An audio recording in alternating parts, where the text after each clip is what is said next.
Assalamualaikum warahmatullahi wabarakatuh. Kembali lagi Rista di sini.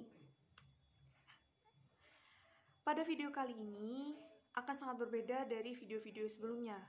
Jika pada video sebelumnya saya melakukan pengukuran, yaitu menggunakan alat ukur sederhana dan pengukuran membedakan elevasi di antara dua titik, maka pada video kali ini saya juga akan membahas tentang pemetaan tetapi bukan pengukuran. Ya, pada video kali ini saya akan bahas tentang bagaimana cara meningkatkan kompetensi pada bidang pemetaan di era new normal seperti saat ini. Nah, pada saat ini pemerintah sedang menggalakkan program yang bernama Merdeka Belajar, yaitu program di mana mahasiswa memiliki keleluasaan untuk mengambil mata kuliah dan dilaksanakan dari rumah karena adanya pandemi virus corona ini. Maka dari itu, di video kali ini juga akan membahas tentang generasi milenial dalam menyambut era digital 4.0. Tanpa tunggu lama-lama lagi, kita langsung cek PPT-nya. Oke, pada slide kedua setelah praktikum pemetaan, yaitu about the slides. Here is what you find in the slide. Jadi di slide kali ini saya akan bahas tentang yang pertama, yaitu nowadays condition. Jadi kondisi pada saat ini setelah terjadi pandemi ini. Saya juga akan membahas tentang kondisi sebelum adanya virus corona ini. Lalu selanjutnya adalah 4.0 generation atau generasi milenial dalam menyambut era digital 4.0. Selanjutnya yang ketiga adalah praktikum pemetaan. Di sini nanti saya akan menjelaskan tentang penjelasan tentang praktikum pemetaan dan juga alat-alat yang digunakan dalam melaksanakan praktikum pemetaan seperti yang sudah saya lakukan sebelumnya. Lalu yang terakhir yaitu topics to discuss. Ini menjadi topik utama dalam video kali ini, yaitu peningkatan kompetensi pada bidang pemetaan khususnya di era new normal.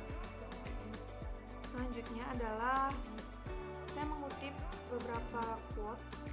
Salah satunya adalah be strong now because things will get better. It might be stormy now but it can rain forever. Pada tahun 2020 ini merupakan tahun yang berat bagi kita semua, tentunya karena pada tahun ini sangat berbeda dari tahun-tahun sebelumnya. Dengan adanya virus atau pandemi corona ini, kita dituntut untuk melakukan semuanya dari rumah. Salah satunya adalah kuliah. Pada saat ini kita melaksanakan kuliah dari rumah atau online. Selain itu, banyak juga pekerja-pekerja yang melakukan pekerjaannya dari rumah atau work from home. Pada tahun-tahun sebelumnya kita melaksanakan semua kegiatan secara tatap muka atau offline, tapi setelah muncul virus ini, kita diwajibkan untuk melakukan pembelajaran dari rumah atau learn from home. Tapi kita harus yakin bahwa setelah adanya virus ini akan datang sesuatu yang lebih indah. Amin. Selanjutnya adalah topik pertama, yaitu nowadays condition atau kondisi setelah COVID-19 dan sebelum COVID-19. Nah, sebelumnya kita akan bahas dulu tentang COVID-19. Jadi, coronavirus disease 2019 atau COVID-19 merupakan penyakit yang disebabkan oleh Severe Acute Respiratory Syndrome Coronavirus 2 atau SARS-CoV-2. Kasus COVID-19 ini pertama kali ditemukan di Wuhan, China pada akhir Desember tahun 2018. Oke.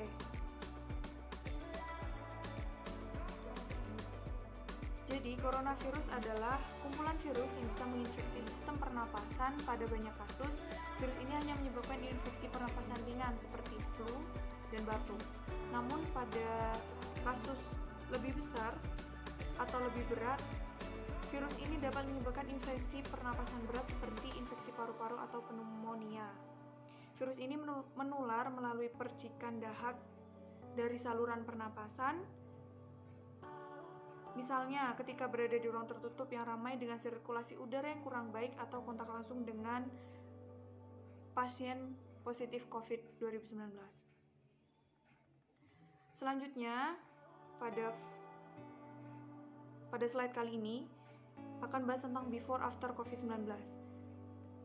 Sebelum terjadi pandemi ini, setiap manusia lebih leluasa dalam bepergian. Contohnya, saat kita akan keluar, kita nggak perlu menggunakan masker, cuci tangan, dan melakukan hal secara tatap muka atau langsung. Jadi, salah satunya adalah kegiatan belajar mengajar.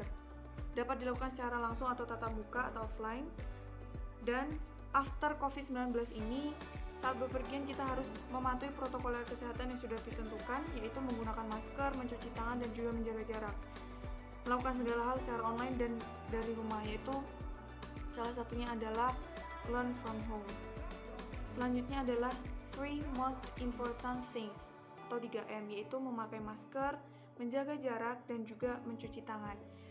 3 hal ini merupakan hal yang sangat penting pada saat ini karena dapat memutus rantai penyebaran COVID-19.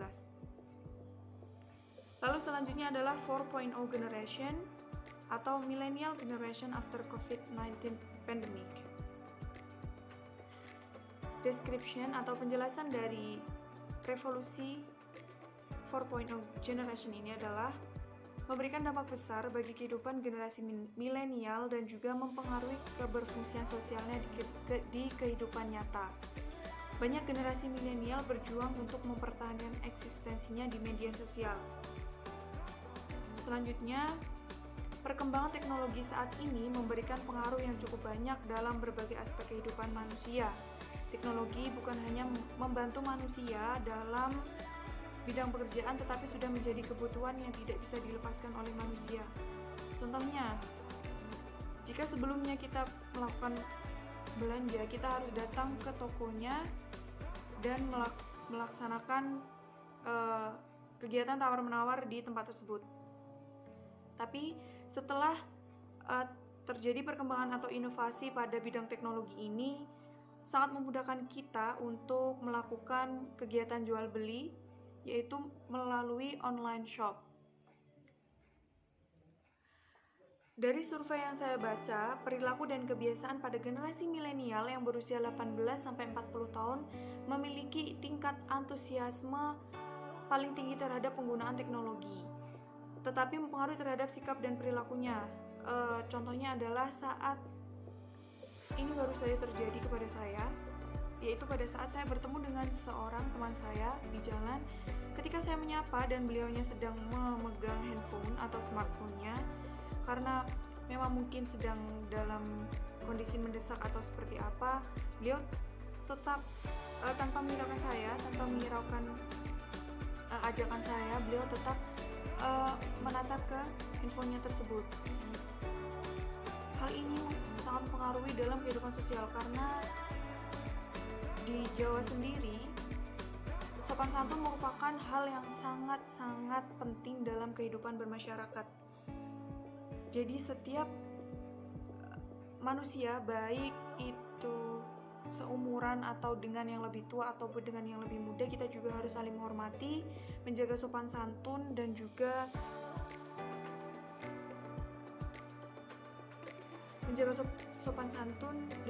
saling menyapa. Itu adalah salah satu hal yang menurut saya sangat penting dalam kehidupan bermasyarakat.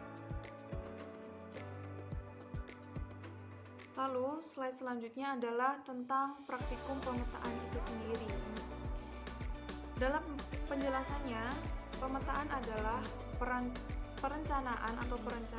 perencanaan atau stepping untuk mendukung kegiatan survei di lapangan.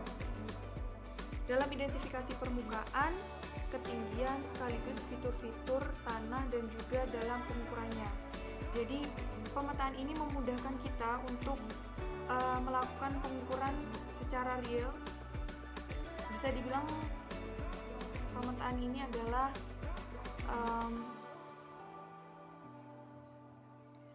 ini adalah gladi bersih kita untuk melakukan pengukuran pada kegiatan real selanjutnya.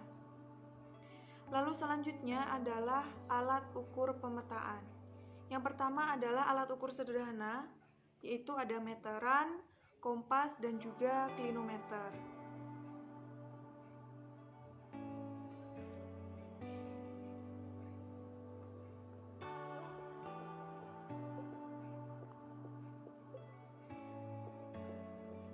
Yang pertama adalah meteran. Meteran atau pita ukur biasanya berbentuk seperti pita yang memiliki panjang tertentu. Meteran biasa juga disebut dengan rollmeter karena saat disimpan atau dalam keadaan tidak digunakan, meteran akan digulung atau di-roll. Lalu selanjutnya adalah kompas. Komponen utama yang ada di alat ukur ini yaitu jarum dan lingkaran berskala, di mana salah satu ujung jarum tersebut dibuat dari magnet atau besi berani. Bagian tengah jarum dipasang sebuah sumbu sehingga jarum dapat bergerak bebas ke arah horizontal sesuai dengan arah medan magnet bumi, yaitu utara dan juga selatan. Fungsi dari kompas yaitu adalah tentunya untuk menentukan arah dari mata angin dan petunjuk arah, terutama arah utara dan juga selatan. Selain itu, kompas bisa juga sebagai penentu arah dari suatu titik ke titik yang lain yang ditunjukkan pada besaran azimut atau besarnya sudut yang dimulai dari arah utara ke selatan, membuat siku-siku dan mengukur sudut horizontal. Lalu alat ukur sederhana berikutnya adalah klinometer, yaitu salah satu alat ukur sederhana yang digunakan untuk mengukur sudut elevasi antara garis datar dengan garis yang menghubungkan sebuah titik yang terdapat di garis datar dengan titik puncak suatu objek. Secara keseluruhan, klinometer untuk mengukur ketinggian atau panjang sebuah objek dengan cara memanfaatkan sudut elevasinya. Lalu selanjutnya ada alat ukur optik. Yang pertama ada theodolit. Jadi alat ukur optik ini alat ini dilengkapi dengan perlengkapan optik sehingga mendapatkan hasil perhitungan yang tepat dan lebih detail jika dibandingkan dengan alat ukur sederhana. Yang pertama adalah theodolit. Alat ukur optik ini dibuat untuk menentukan tinggi dari tanah pengukuran sudut yang berupa sudut tegak atau sudut vertikal dan sudut mendatar atau sudut horizontal. Ada 3 macam theodolit. Yang pertama adalah theodolit reterasi, yang kedua adalah theodolit repetisi, dan yang ketiga adalah theodolit elektrooptis. Lalu yang kedua, alat ukur optik yang kedua adalah waterpass. Waterpass ini termasuk ke dalam alat ukur optik yang berfungsi untuk mengukur beda tinggi dari satu titik atau lebih. Penggunaan waterpass saat ini sangat luas karena terdapat beberapa syarat dalam menggunakan waterpass, yaitu syarat dinamis dan syarat statis. Lalu yang ketiga adalah alat ukur elektronik. Sesuai dengan namanya, alat ini merupakan sistem elektronik berupa gelombang inframerah. Alat ukur elektronik yang pertama adalah GPS atau Global Positioning System. GPS merupakan suatu sistem yang terdiri atas konstelasi satelit radio navigasi dan juga segmen kontrol tanah yang berfungsi mengelola operasi satelit dan pengguna dengan menerima khusus menggunakan data satelit untuk memenuhi persyaratan dari posisi. Hasil yang diberikan gambar permukaan bumi dalam bentuk 3 dimensi atau 3D. Lalu yang kedua adalah total station. Total station merupakan alat ukur elektronik yang berasal dari pengembangan theodolit. Namun, alat ini dilengkapi oleh pengukuran jarak dan sudut secara elektronik dengan bantuan dari reflektor sebagai target dan pengganti rambu ukur. Untuk mempermudah penggunaan, total station perlu dihubungkan dengan komputer. Fungsi dari total station yaitu dapat digunakan untuk menghitung jarak, arah, titik koordinat, dan juga beda tinggi secara elektronik. Itu tadi alat ukur pemetaan dan juga penjelasannya. Lalu selanjutnya tentang topik utama dari video kali ini, yaitu cara meningkatkan kompetensi pada bidang pemetaan di era new normal. Yang pertama adalah memanfaatkan fasilitas teknologi yang sudah disediakan dengan baik dan bijak. Pada video kali ini kita sudah membahas tentang generasi milenial dalam menyambut era digital 4.0. sebagai generasi yang mengetahui bagaimana cara menggunakan teknologi atau fasilitas teknologi, seharusnya kita juga menggunakan fasilitas tersebut dengan baik. Jika dalam pemetaan ini terdapat banyak sekali aplikasi-aplikasi untuk mengukur, jadi untuk pengukuran, jadi kita bisa menggunakan aplikasi tersebut sesuai dengan petunjuk yang sudah disediakan. Lalu yang kedua adalah mengikuti perkuliahan secara daring dengan baik sehingga mampu memahami tentang materi yang sudah dijelaskan oleh dosen. Karena adanya pandemi ini, kita diharuskan untuk belajar atau kuliah dari rumah. Dari perkuliahan ini, kita melakukan perkuliahan dengan cara Zoom atau Google Meet. Melalui teknologi tersebut, kita dapat mengetahui tentang apa yang dijelaskan oleh dosen, sehingga kita bisa mengetahui materi apa dan memahami tentang materi tersebut. Selanjutnya adalah cara meningkatkan kompetensi pada bidang pemetaan selanjutnya, mengikuti webinar sesuai dengan materi pemetaan, baik webinar nasional ataupun internasional. Webinar ini sangat berguna bagi kita karena dapat menambah ilmu tentang pemetaan, baik dari nasional atau lingkup nasional dan lingkup internasional. Lalu selanjutnya, menonton video tentang pemetaan yang di situs-situs yang sudah tersedia. Jadi banyak sekali video-video tentang pemetaan, baik itu pengukuran dan hal-hal seperti yang sudah saya lakukan sekarang, yang sudah diunggah atau diupload di YouTube. Salah satunya adalah melalui situs YouTube. Sehingga sebagai generasi milenial yang sudah mengetahui bagaimana cara menggunakan teknologi dengan tepat, seharusnya kita juga bisa menggunakan situs-situs tersebut untuk mencari hal-hal yang berguna. Salah satunya adalah untuk mengetahui tentang pemetaan ini dengan lebih rinci dan lebih lanjut. Selanjutnya adalah memperbanyak membaca mengenai pemetaan, baik dalam bentuk buku maupun masih dalam bentuk soft file. Akhir-akhir ini banyak sekali orang-orang yang mengunggah blog mengenai pemetaan, dan itu juga dapat menambah wawasan kita tentang pemetaan itu sendiri.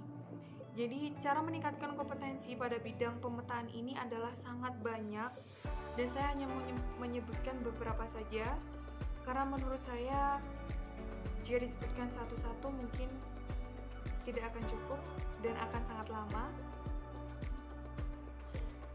Di sini saya juga sangat menghimbau kepada teman-teman semua untuk tetap sehat dan tetap semangat. Semoga pandemi ini segera berakhir dan kita bisa segera melaksanakan kuliah secara tatap muka dan dapat bertemu secara langsung. Di sini saya juga sangat menghimbau kepada teman-teman semua untuk tetap sehat dan tetap semangat.